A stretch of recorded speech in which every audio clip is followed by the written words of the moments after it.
Hi everybody, it's Little Pepper Lady here. Today is Tuesday. No, it's Wednesday. Sorry. Ooh, it's been a long day. It's Wednesday. It is May 15th, 2019. And yes, I'm having a beer. Red's Apple Ale. It's great. Need it. It's been a long day.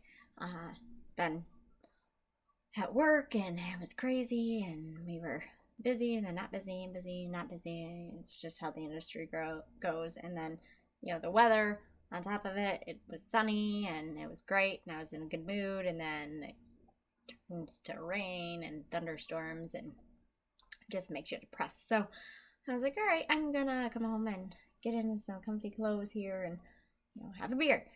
And I also started watching Ed's live stream for a little bit, and then I was like, well, I should probably do a video since it's about 8:15 here this evening, and then I'm going to go back over and jump back into Ed's live stream and get back into the conversation with most of you guys over there.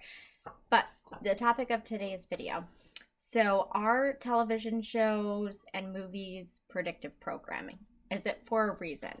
Is a lot of the stuff that we see on TV shows and in movies, are they foretelling things that are going to happen to kind of get us used to, the general population used to seeing those kind of things? Because we've seen a trend, over the past couple of decades where any television show that we see, other than like reality TV shows and things like that, but most of the TV shows that we see and most of like the action adventure kind of like movies that they keep coming out with that are showcasing like end of the world scenarios and things like that, they all seem to be having the same theme to them, or it has a general theme that has to do with certain world events that have occurred over the past couple of decades, as well as tying into global warming,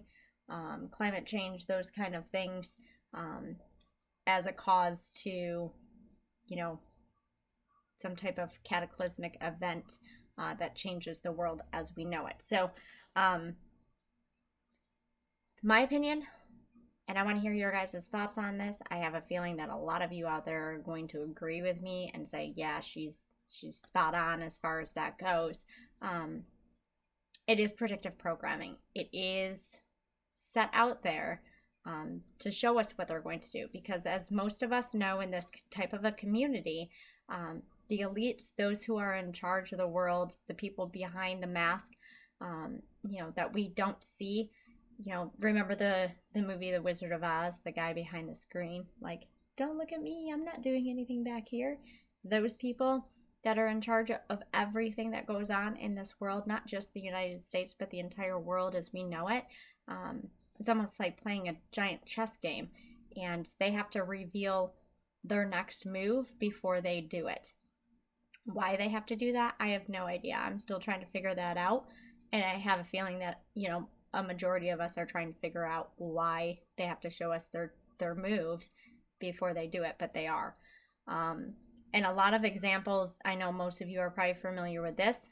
There's huge predictive programming in The Simpsons, in Family Guy, and on our money. If you look at the back of dollar bills, I saw this several different places. I think there's more on like the 5s, 10s, 20s, 50s, and 100s as well, but I know that there's a huge thing on the dollar bill itself. I don't remember when it came out, but I saw, somebody had folded, the dollar bills and put them next to each other, and what it was the Twin Towers with smoke. And obviously those dollar bills had come out prior to 9/11. So, yeah. I mean, it's pretty scary when it's printed on your own money that you're constantly handling every single day. But nobody sits there and folds the money and looks at it and says, oh crap, why is that there? Why does that look like that? And like I said, I know there's stuff on other things as well. I just haven't actually, delved too much into it in that regard. But as far as The Simpsons go, they did a predictive programming episode showing Donald Trump becoming president. Who in the world would have ever imagined that a reality TV billionaire would be our president? I mean, 10 years ago, none of us would have sat around and said, hey, he's going to be our guy. But he is.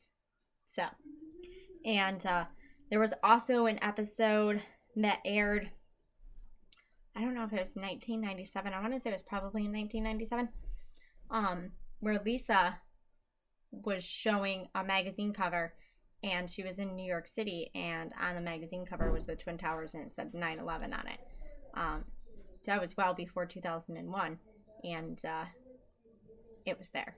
So just little subtle hints that they keep sprinkling into everything that we're watching, and us as a general population, because we're so numb to everything that we see and hear, because there's just constant bombardment with everything on the television. First, it's 3 minutes worth of commercials. Buy this, shop here, do this. You're not cool unless you have this. And then you watch a couple of minutes of a television show, and they just keep throwing all of this other stuff in there. So your brain's still trying to process the stuff that you just watched 3 minutes ago about, buy this, do this. Yes, I'm doing a video. Thank you, Izzy. She always has to have an entrance. And then we're being shown all these little things, and we can't process it because we're still processing that. Our mind takes a certain amount of time to be able to process information, and we have to, in order for it to stick and actually be thought about and make sense, and for us to be able to acknowledge what's going on with that information, we have to write it, see it, and hear it. And unfortunately, we're not doing those things. We're just hearing it, and we're being bombarded so much that none of that stuff is sticking, so you're not even remembering what it was that you watched. There was also with the Family Guy. Family Guy is another huge one that has the predictive programming. In one episode of that, Peter Griffin drove over a whole bunch of people who were running the Boston Marathon. Now, obviously, that's not what happened exactly.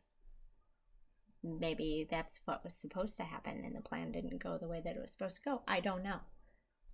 But it was there. Now, that's just a couple of the television shows. I'm sure there's so many more out there, but that's just a few of them.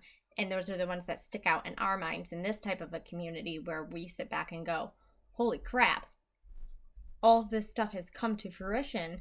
We've seen it. And they're doing it for a reason. The next thing is the movies. There's so many movies out there that are all about end of the world catastrophes, where something happens terrible to the population, and literally the population is reduced by millions in these movies. Some examples are The Day After Tomorrow and 2012. Those two both have to do with the same theme. Those are, climate changes that are creating catastrophes. They're creating ice ages. They're creating huge tidal waves that take out cities. They're creating fires and floods and insane storms. And the one that really got me was 2012. Not only did they do a biblical, aspect to it with the arcs at the end of it that everybody was on with the flooding, but the entire thing showcased at the beginning around Yellowstone. What have we been talking about for the longest time? The seismic activity that continues to increase at Yellowstone.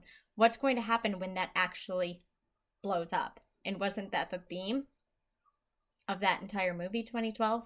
Was Yellowstone erupting and causing all of these catastrophes and causing everybody to perish except for those that were to go on these arcs, which of course they have to, throw in the compassion side of it. But originally it was exactly what they have planned, in my opinion. The elites have some place to go when SHTF happens, and the rest of us are screwed. We're not part of that plan. The one ticket on there was how many hundreds of thousands of dollars just to get a ticket to go on to that because of who the guy was. Yes, they're going to throw in the compassion into it to make us think, oh, okay, they really do care about us, but they don't. That's not going to happen in real life. If that situation happens, we're all screwed. because we're not going to be the ones that are going to be on those boats being saved. So that's essentially all I kind of wanted to go over in today's topic. I want to hear your guys' feedback on it.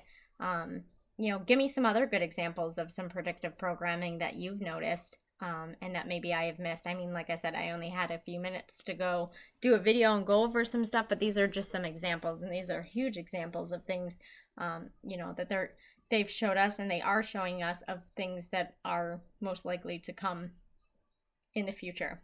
So we definitely need to be keeping an eye on everything and keeping our eyes open and stay awake and wake as many people up as we can to the things that are going on in this world, because the only way we're going to be able to survive is if we can band together and make sure that we all know what's coming and how to handle it.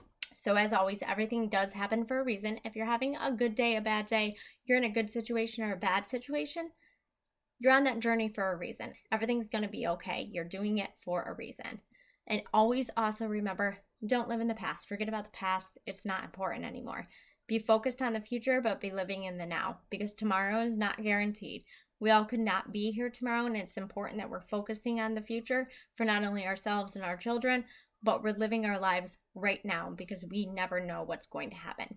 That's all I've got for tonight, guys. I'm going to jump over to Ed's live stream now, and I'll catch most of you in the chat. Have a good night.